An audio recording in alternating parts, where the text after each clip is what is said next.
추수감사절입니다. 추수감사절은 신약의 절기는 아닙니다.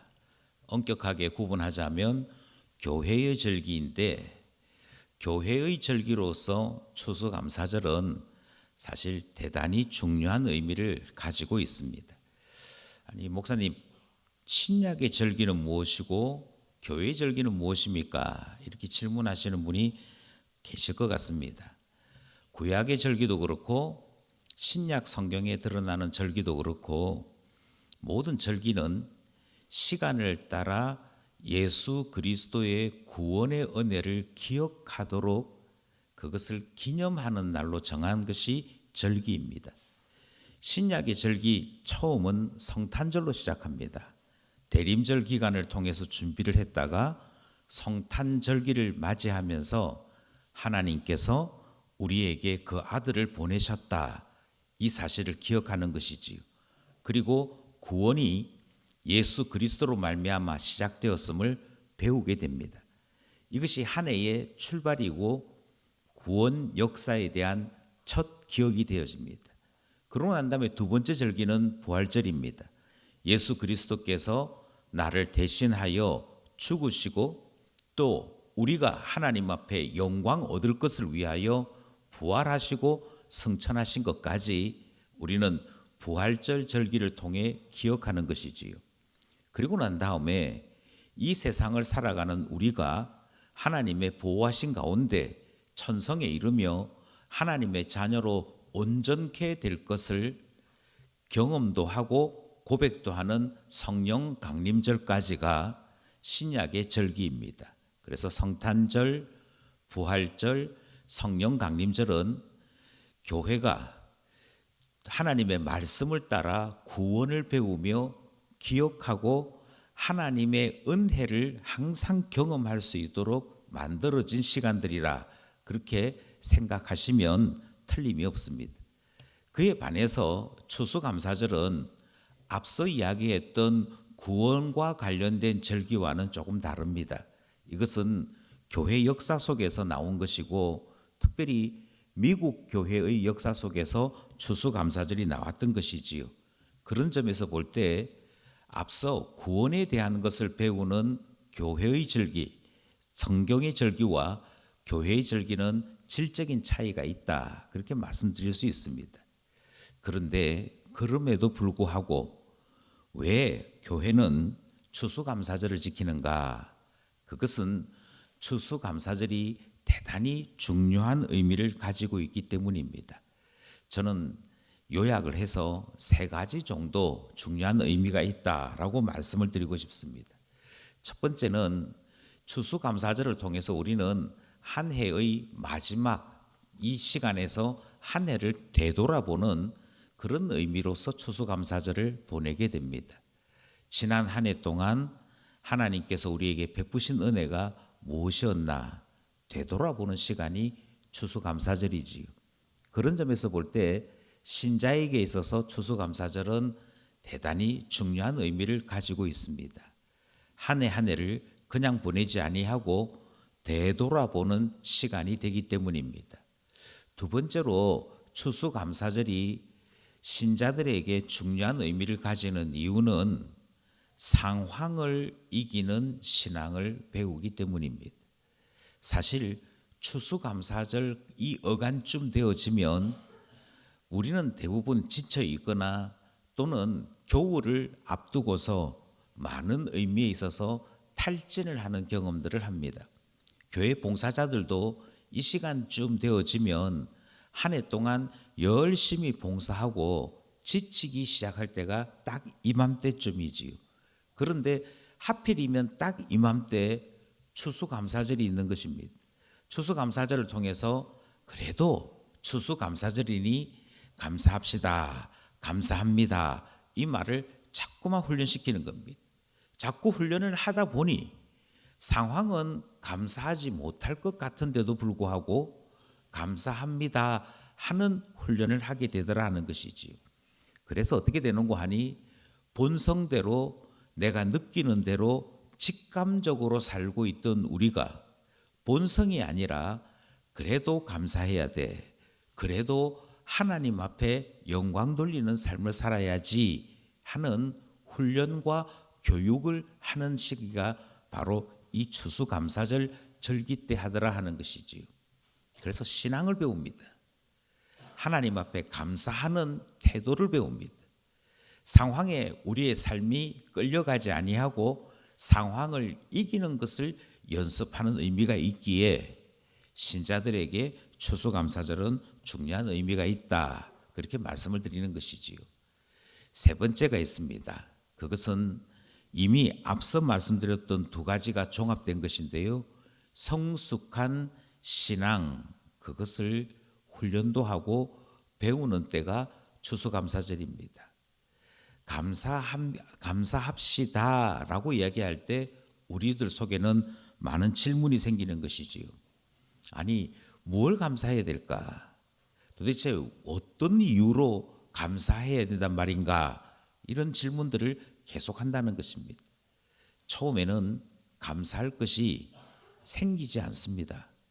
아니, 오히려 교인들이 추수감사절 때 감사합니다 하고 추수감사 헌금에다가 제목을 붙여서 헌금을 하면 그게 외식처럼 보이기까지 합니다.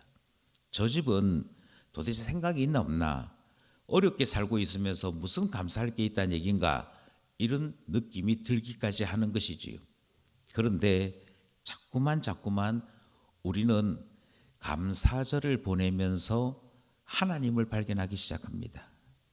감사절을 보내면서 하나님 손 안에 살고 있는 우리의 모습을 발견하게 됩니다.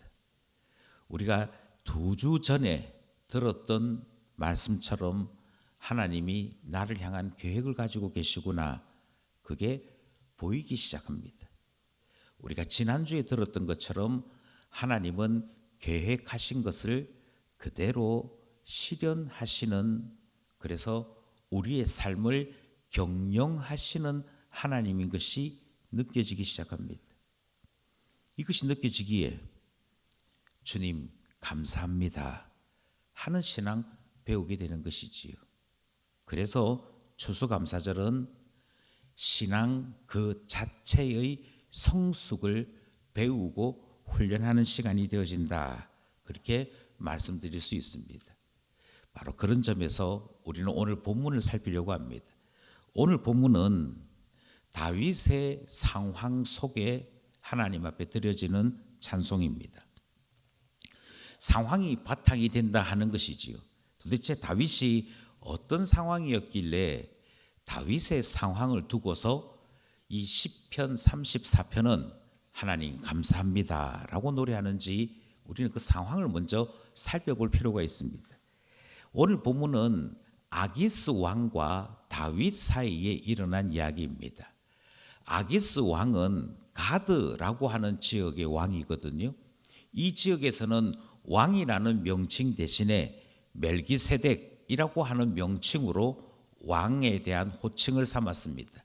마치 이집트가 바로라는 것을 왕의 호칭으로 삼아서 바라오 왕이라고 성경이 번역하는 것처럼 이 가드라고 하는 지역에서는 멜기세덱, 이 말이 왕이다 하는 의미를 가지고 있습니다. 그런데 이때의 왕이 아기스인데 이 아기스 왕 앞에 다윗이 미친 척했다 하는 것이 표제에 의해 기록되어 있습니다. 그 미친 척함으로 어떤 결과가 생겼는가 하니 아기스 왕이 제 바깥으로 내보내라 하고서 아기스 왕이 다윗을 내쫓았다라고 기록하는 그 상황을 오늘 시편 34편이 표제로 상황으로 우리에게 소개하고 있는 것이지요. 이것에 대한 자세한 내용은 사무엘상 27장에 기록이 되어져 있습니다. 많은 내용이 있기 때문에 줄여서 얘기하자면 다윗이 사울의 손을 피하여 생명을 부지하기 위해 망명을 한 것입니다. 나라를 떠나는 것이지요. 나라를 떠나서 정치적인 이유 때문에 또 그가 생명을 구원하고자 다른 나라로 도망을 가게 된 것입니다. 그런데 하필이면 도망간 그곳에서 누구를 만나게 되는고 하니 바로 가드의 왕인 아기스를 만나게 되더라는 것입니다. 아니 이게 왜 그리 중요합니까? 왜 중요하냐면요, 다윗이 영웅이 된 사건이 하나 있었습니다. 아주 어릴 때인데요. 뭐 여기서 말하는 어릴 때는 10살을 이야기하는 것은 아니고 대략 한 18살쯤 되지 않았을까 싶은 그때인데, 아무튼 다윗이 성년은 아니고 어린 시기 때 형들이 전쟁에 나가서 싸우고 있다 하니 도시락 싸들고 가서 응원 겸 아버지 안부를 전해줄 겸 하게 되었을 때 이야기입니다. 그때 이스라엘을 모독하는 희한하게 생긴 군인 하나를 만나게 됩니다. 그 군인의 이름이 골리앗입니다. 키가 3m입니다.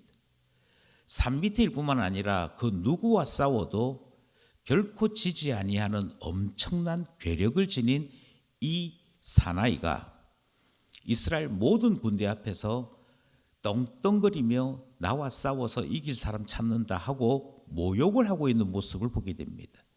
그때 전쟁에 참여한 군인이 아니었음에도 불구하고 다윗은 골리앗을 상대하게 되지요. 골리앗을 상대하게 되었을 때 그의 손에는 물맷돌만 있었습니다. 다른 건 있지 아니했고 이 골리앗과 싸우게 되는데, 매우 놀랍게도 다윗이 그 물맷돌로 골리앗의 이마를 정확하게 맞췄고 그로 말미암아 골리앗이 죽게 됩니다. 그때부터 다윗은 영웅이라고 하는 칭호를 얻게 되는 것이지요. 우리가 잘 아는 대로 사울은 천천히요, 다윗은 만만이다 하는 놀라운 칭찬과 온 국민의 지지를 받는 일도 이 사건 때문에 있었습니다. 바로 그 골리앗의 고향이 가드입니다. 그리고 여기에 등장하는 아기스 왕은 어쩌면 골리앗과 친척 관계에 있는 사이가 아닐까 하는 생각도 하게 됩니다. 그러니 아기스 왕 입장에서 보자면 골리앗으로 말미암아 이스라엘을 쫓아내고 팔레스틴 땅 전체를 차지할 수 있는 절호의 기회를 무산시켰던 사람이 다윗입니다. 그런데 그 다윗이 지금 내 눈앞에 있는 거예요. 그것도 내가 말 한마디만 하면 지금 그 자리에서 칼에 맞아 죽을 수도 있는 그와 같은 상황 속에 놓여져 있는 것이지요. 그래서 아기스는 너 그때 왜 우리 골리앗을 죽였느냐? 너가 이런 일 당할 줄 몰랐느냐? 기세등등하게 따져 물으려고 하는데 다윗이 그 순간에 침을 질질 흘리면서 미친 척하기 시작합니다. 미친 자가 되고 보니 더 이상 말이 통하지 않습니다. 미친 사람하고 무슨 말을 하겠습니까? 어떤 것도 통하지 아니하게 될 때 아기스가 다윗을 아주 무시하는 말을 하지요.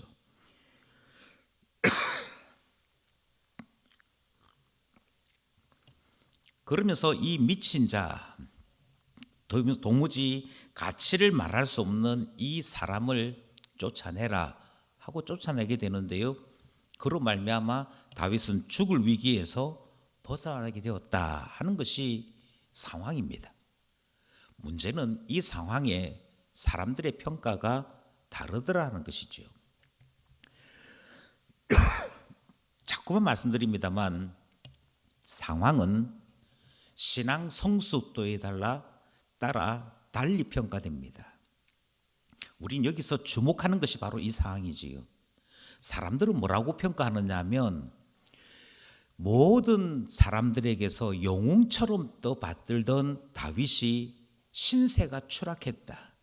더 이상 그의 왕인 사울에게 인정받지 못하는 낙오자가 되었다. 이렇게 평가를 합니다. 한마디로 불쌍하다는 것이죠. 어쩌다가 여기까지 추락하게 되었나 사람들이 혀를 차는 일도 발생을 합니다.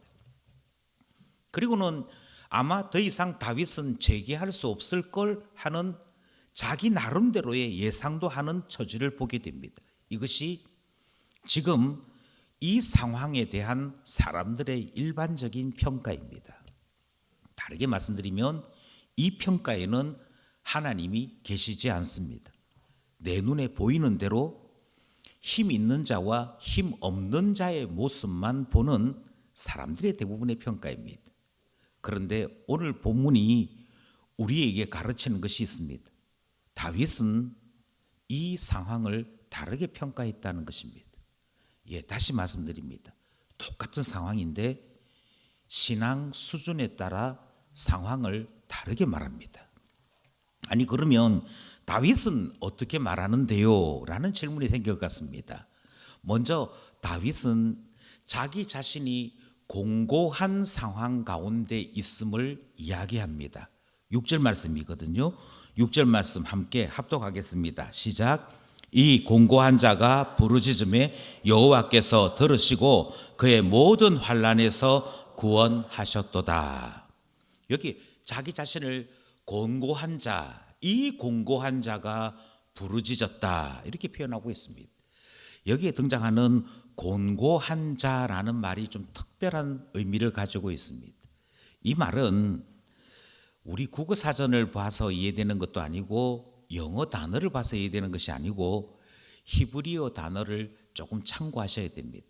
히브리어 단어대로 말씀을 드리자면 하나님께서 뜻하신 바가 있으신 거예요. 하나님께서 뜻하신 바가 있어서 겸손하도록 눌러놓은 사람, 그런 의미를 가지고 있습니다. 하나님께서 양육자로서 양육시키고자 어떤 사람을 좀 낮추어 놓은 것, 그래서 너 좀 겸손해져야겠다, 너 조금 심사숙고하는 시기를 좀 가져야겠다, 그렇게 하나님께서 어떤 사람을 눌러놓은 그 상태, 그것을 두고 공고한 자라고 부르는 겁니다. 그러니까 다윗은 지금 이와 같은 비참한 상황에 처해 있는 것이 그가 선택을 잘못했거나 재수가 없어서가 아니고 하나님께서 나에게 겸손을 가르치는 이유 때문에, 하나님께서 나 자신에게 좀 더 하나님을 발견하라고 하는 목적 때문에 나에게 어렵고 힘든 시기를 허락하신 것이라고 생각했다는 것입니다. 상황이 다르지요. 똑같은 상황인데도 불구하고 해석이 전혀 달라집니다. 보는 눈이 전혀 달라집니다. 하나님께서 나를 아기스 앞에 세우신 이유는 교만하지 말라고, 하나님께서 나를 아기스 왕 앞에서 피할 곳도 없이 몰아붙이신 것은 하나님만 의지하도록 가르치시고자 나를 낮추신 것이다. 그래서 자기 자신에 대해서 이야기하기를 하나님, 저는 곤고한 자입니다. 그리고 이 곤고한 자에게 주님께서 공고함을 맛보게 하시다가 저 자신을 낮추어 주시다가 환난 당할 때 구원해 주시는 일 하셨습니다. 그렇게 표현하는 것을 본다는 것이지. 상황 해석이 벌써 다릅니다. 나 자신에 대해 말하는 것이 벌써 다릅니다. 이것만 달랐느냐? 그렇지 않습니다. 또 다른 것이 있습니다. 4절입니다. 4절 함께 합독합시다. 시작. 내가 여호와께 간구하매 내게 응답하시고 내 모든 두려움에서 나를 건지셨도다. 아멘. 여기에서 강조하고 있는 것이 있는데요, 그것은 내 모든 두려움에서 라고 하는 단어의 뜻입니다. 이 말은 내 모든 상황 속에서, 내가 가지고 있는 모든 여건들 속에서 하나님은 여전히 나를 지켜보시고 나를 건져주시는 분이라고 하는 고백을 합니다. 그러니 내가 지금 처해 있는 상황은 공고한 상황이고, 내가 지금 경험하는 모든 상황들 그 속에서 때로 나는 두려움을 느끼기도 하고 나는 앞이 캄캄함을 경험하기도 하지만, 내가 어떤 상황 가운데 있든지 나의 형편이 어떠하든지 간에 상관없이 하나님은 그 모든 순간에 역사하시는 분이라고 하는 고백을 다윗이 하고 있는 것이지. 그러니 남들이 보기에는 추락할는지 모릅니다. 남들이 보기에는 더 이상 재기불능의 상태일지도 모릅니다. 그런데 그럼에도 불구하고 다윗이 지금 이 순간에 계속 고백하는 말이 무엇이냐면, 사람들은 내게서 희망을 거두고 사람들은 나에게서 칭송을 다시 가져갈는지 모르나 하나님은 그때에도 지금도 내가 어떤 형편에 처해 있든지 항상 동행하시는 분이다. 그것은 바뀌지 않는다. 그 이야기를 하고 있는 것이지. 그래서 다윗이 이야기하기를 모든 상황 속에서, 모든 두려움 속에서, 모든 절망 속에서 하나님만은 나의 하나님이 되시고 하나님은 나를 건져주시는 분 되신다. 지금 이 순간에도 하나님의 역사는 동일하게 나타날 수 있다라고 고백하는 것을 듣는 것입니다. 그래서 어떻게 됐냐고요? 다윗이 아기스 앞에서 도망하게 될 때 우리 표제에 의해서는 그가 쫓겨났다 이렇게 얘기하지만 다윗은 하나님께서 내 기도 들어주시고 나를 기도 응답해 주심으로 그의 손에서 벗어나 안전하게 해주셨다. 그렇게 말이 바뀌어집니다. 그렇게 자기 자신에 대해서 이야기하는 것이 오늘 본문에 등장을 하는 것이지. 그러니 우리는 다윗의 간증이 어떻게 끝이 나고 있는지를 살펴보게 되는 것입니다. 7절이 이렇게 소개하고 있습니다. 여호와의 천사가 주를 경외하는 자를 둘러 진치고 그들을 건지셨도다. 그렇게 말씀하고 있죠. 그러니까 하나님께서 하나님을 경외하는 자에게 천사를 보내시고 그가 죽지 않도록, 더 큰 어려움 당치 않도록 하나님께서 계획하신 대로 이루어질 수 있도록 살피시고 보호하시는 것까지가 다윗의 간증에 해당되는 내용이더라 하는 것입니다. 그러니 여러분, 얼마나 다릅니까? 얼마나 신앙에 따라 자기 자신과 상황에 대해 말하는 내용이 달라지는 것 확인할 수 있지 않습니까? 그러면 우리는 다시금 우리 자신들을 살펴보게 됩니다. 우리의 상황이 다윗과 아주 다릅니까? 아니면 우리의 상황은 다윗보다도 더 특수해서 도무지 감사할 수 없는 사람이 되는 것입니까? 그럼에도 불구하고 왜 우리는 추수감사절을 맞이하면서 하나님 앞에 그래 감사해야지 하는 이 그래라고 하는 이 그래 그럼에도 불구하고 하는 이런 말을 덧붙여야 해야 될까요? 우리는 왜 자꾸 감사하는 사람이 되는 일에 미련할까요? 저는 그 첫 번째 이유가 다윗이 고백한 하나님 이 공고한 자라고 하는 이 고백을 받아들이지 않기 때문이라고 생각합니다. 다윗은 자기 자신을 향해 뭐라고 얘기했냐면 하나님께서 교만할까 봐 낮추시더라. 그렇게 고백하지요. 예, 하나님을 만나본 모든 신앙의 사람들은, 신령한 사람들은 하나님을 만나고 가까이 갔더니 가까이 간 만큼 복을 주시는 분이다. 나한테 물질을 주는 분이다. 그렇게 말하지 않습니다. 하나님은 포도나무인 내가 더 풍성한 열매 맺을 수 있도록 가지치기 하시는 분이다. 그렇게 고백합니다. 내게 있는 쓸데없는 것, 내게 있는 허영이나 내가 가지고 있는 자만이나 내가 가지고 있는 교만을 주님은 싹둑싹둑 자르십니다. 주님께로부터 멀리 도망간 자에게 벌 주시는 하나님이 아니라 주님께로 가까이 다가서면 다가설수록 내게서 필요 없는 것들을 주님은 잘라내시고 연단시키시고 그래서 우리 자신들을 더 낮추시고 온전케 하시는 분이 하나님이신 것을 성경의 모든 위대한 신앙 사람들이 고백합니다. 이 말을 다윗이 하나님은 이 공고한 자에게 이렇게 표현했잖아요. 그러면 다윗을 공고케 하신 하나님이 나를 또한 공고케 하시는 것 당연한 것 아니겠습니까?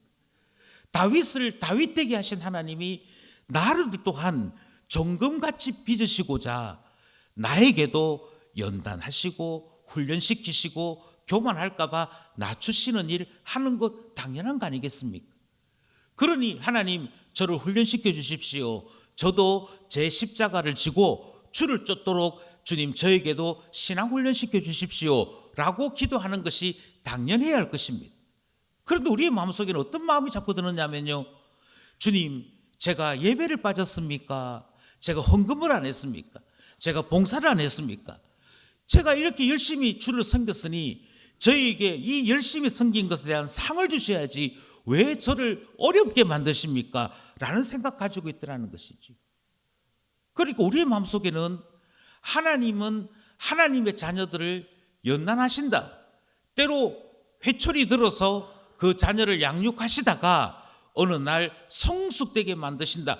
이것에 대한 인정함, 그것을 받아들이는 마음이 아예 없는 것입니다.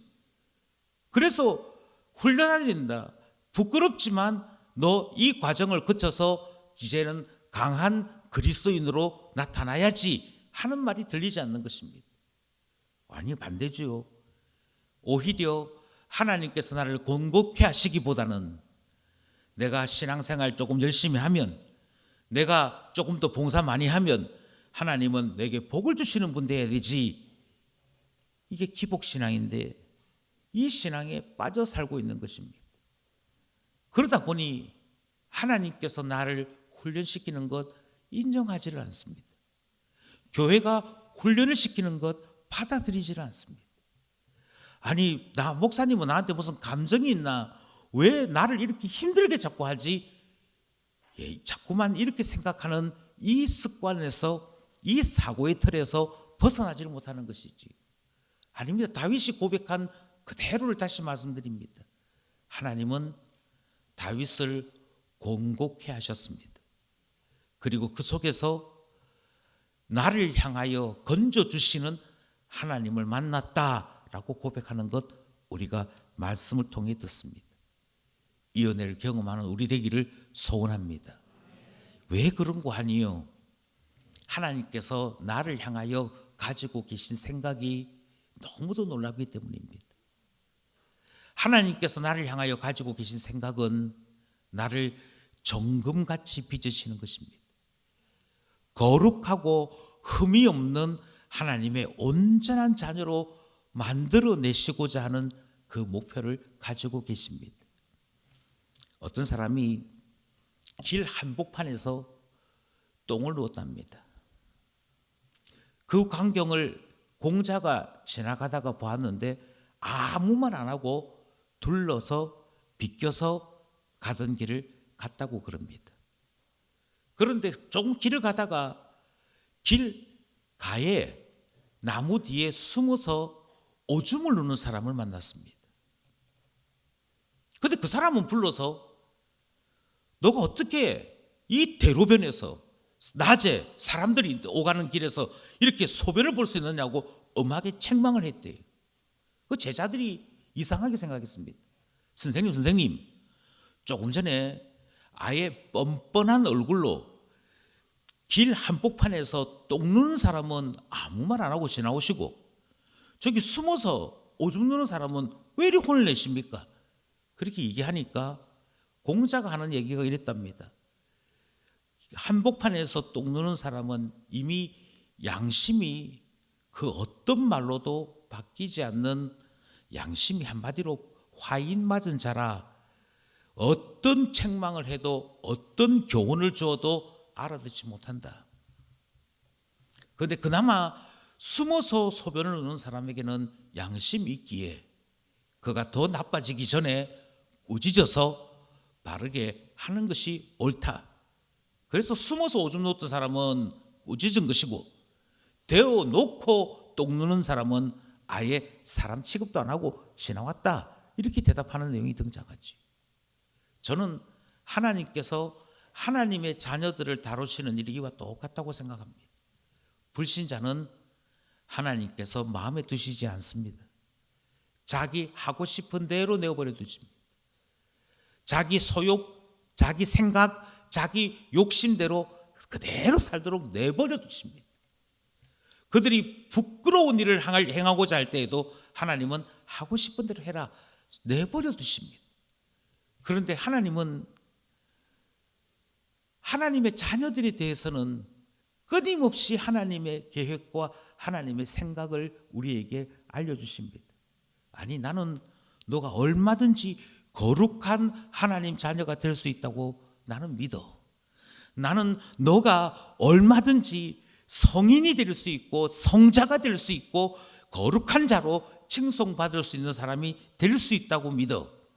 그러니 훈련이 좀 힘들겠지만 때로 나 자신에 대해 비참함도 느끼겠지만 좀 따라와. 내 계획대로 따라와. 그러면 언젠가 변화되어 있는 너를 만날 거야. 이것이 하나님 생각이지.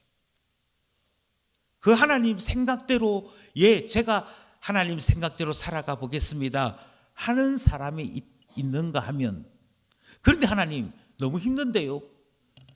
하나님 이건 너무 어려운데요. 왜 저한테 이런 거 자꾸 시키십니까? 저는 그냥 남들만큼만 살고 싶습니다. 남들만큼만 하고 싶습니다. 중간 딱 하다가 저는 천국에서 편안하게 쉬는 거 그거 했으면 좋겠습니다. 저는 굳이 특별한 그리스도인이나 대단한 그리스도인이 될 생각이 없습니다 라고 한다는 것이지. 하나는 내 생각이고 하나는 하나님 계획입니다. 하나는 하나님께서 나에게 향하여 부으시는 하나님의 일이고, 하나는 내가 나 자신을 향하여 주장하는 내 생각, 내 계획입니다. 여러분 생각에는 누구의 생각이 이겨야 한다고 믿으시는 겁니까? 내 생각대로 하면요, 자꾸만 후퇴합니다. 내 생각대로 내가 살면요, 우리 안에 있는 죄의 본성이 자꾸만 살아나서 더 편해지고 싶고 더 안 하고 싶고, 그리고는 자꾸 뒤로 물러나 침륜에 빠지게 됩니다. 그런데 하나님 생각대로 하게 되면 내가 할 수 있을까 싶었던 그것을 하게 되는 놀라운 것을 경험합니다. 그리고는 돌아서서 곰곰이 생각해 보니 내가 한 게 아니고 하나님이 하게 하셨구나. 이거 고백하면서 나와 함께 하시는 하나님을 만나게 되는 것이지요. 그런 여러분, 내 생각 아니고 하나님 생각이 먼저다 하는 사실을 기억하셔야 됩니다. 그럼 어찌 되느냐? 그러면 하나님 작품이 됩니다. 하나님이 정금같이 빚으시는 하나님 작품으로 내 인생이 완성되는 것을 경험하게 되더라 하는 것이지요. 그러니 감사하기 원하는 신자라면 우리는 반드시 하나님을 인정하고 모든 상황 속에서 하나님을 고백하는 이 신앙 배울 수 있어야 하는 것이지요. 추수감사절입니다. 저는 무엇보다도 추수감사절을 맞은 우리 기쁜 가족 모두가 신자로서 하나님 앞에 감사함을 돌려드릴 수 있는 하나님 사람 되기를 소원합니다. 그러기 위해서 몇 가지 본문이 우리에게 전하는 권면의 말씀을 기억했으면 좋겠습니다. 제일 첫 번째로, 곤고할 때, 하나님께서 나를 낮추실 때 감사할 줄 아는 신자 되기를 원합니다. 주님께서 예수 그리스도를 지극히 낮추셨습니다. 예수 그리스도를 지극히 낮추셨다면 예수 안에 있는 우리 또한 낮아질 수밖에 없는 것 아니겠습니까? 주께서 나를 따라오라 하실 때 앞서 가신 주님이 십자가 지고 가셨습니다. 그러니 나 또한 십자가 지고 겸손히 주 따라야 하는 존재임을 기억하면서 예수 따를 수 있게 하시니 감사합니다. 오늘도 나를 빚어주시니 감사합니다. 오늘도 나를 훈련시켜 주시니 감사합니다. 고백하는 우리 되어 감사하는 신자 되기를 소원합니다. 힘들면 힘들수록 더 감사하게 되는데 어찌 우리가 추수감사절을 보내지 않을 수 있겠습니까? 두 번째로, 기도할 때 감사하는 신자 될 수 있어야겠습니다. 다윗은 아기스 앞에서 미친 채 하면서도 끊임없이 기도했다고 얘기합니다. 하나님, 나 좀 살려주십시오. 하나님, 제가 미친 척 연기하는데 이 연기가 좀 통할 수 있도록 해주십시오. 그래서 그 응답으로 말미암아 벗어날 때 하나님이 내 기도 들어주셨구나, 그 고백하는 내용이 등장을 하지. 심지어 시편 34편에는 혹시 이와 비슷한 경험을 가지고 있는 신자가 있느냐, 그 사람들에게 내가 하고 싶은 말은 기도해라, 기도하면 하나님 만나게 된다 하는 권면이 주어지고 있는 것을 봅니다. 기도한다는 말은 내 힘으로 할 수 없는 일을 만났다는 것이지요. 기도한다는 것은 내 상식으로 풀 수 없는 문제를 만났다는 것이지요. 예, 그것을 그대로 인정하십시오. 그리고 모든 문제를 해결하실 분이 하나님 뿐임을 고백하면서 기도하여 하나님을 만나는 은혜가 있을 때 우리는 저절로 감사하는 사람 되는 거 아니겠습니까? 사람 의지하지 말고 나 자신 의지하지 말고 기도하여 하나님 앞에 은혜의 경험들을 누리고 그로 인해 감사할 수 있는 우리 되기를 소원합니다.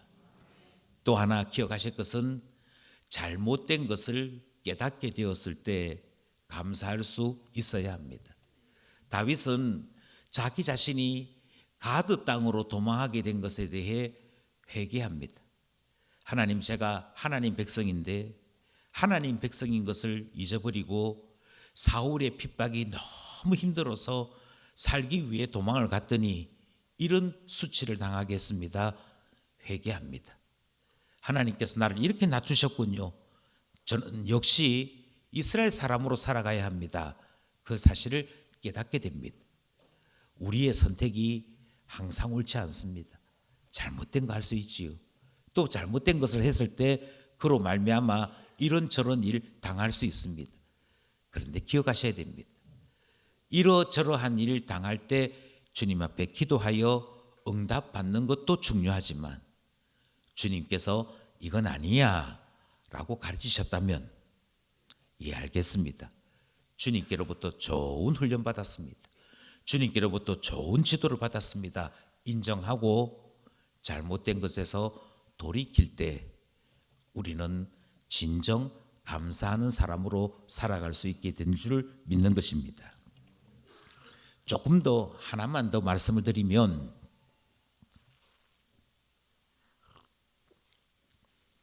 주님이 나를 향하여 계획하신 것이 있습니다. 주님께서 내 인생 속에 경영하시는 것이 있습니다. 그래서 사도 바울의 표현처럼 하나님은 때로 나를 몰아가시는 분인 것을 발견할 때가 있습니다. 그때 하나님이 나를 몰아가실 그때 하나님 이건 마음에 드는데요, 이건 마음에 안 드는데요, 이건 하기 싫은데요 이렇게 하지 마시고 하나님의 계획과 하나님의 섭리가 분명하게 나타나거든 하나님 감사합니다. 그것부터 말할 수 있는 우리 될 수 있기를 원합니다. 하나님 손에 있을 때가 가장 행복한 줄 믿습니다. 하나님이 나를 빚어가시는 것이 가장 놀라운 줄 믿습니다.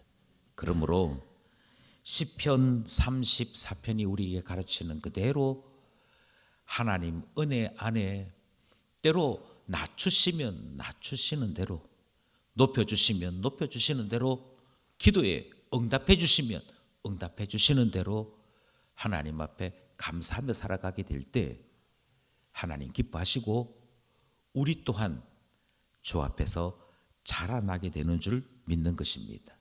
사랑하신 여러분, 모든 상황 속에서 감사하는 우리 모두 될 수 있기를 간절히 소원합니다.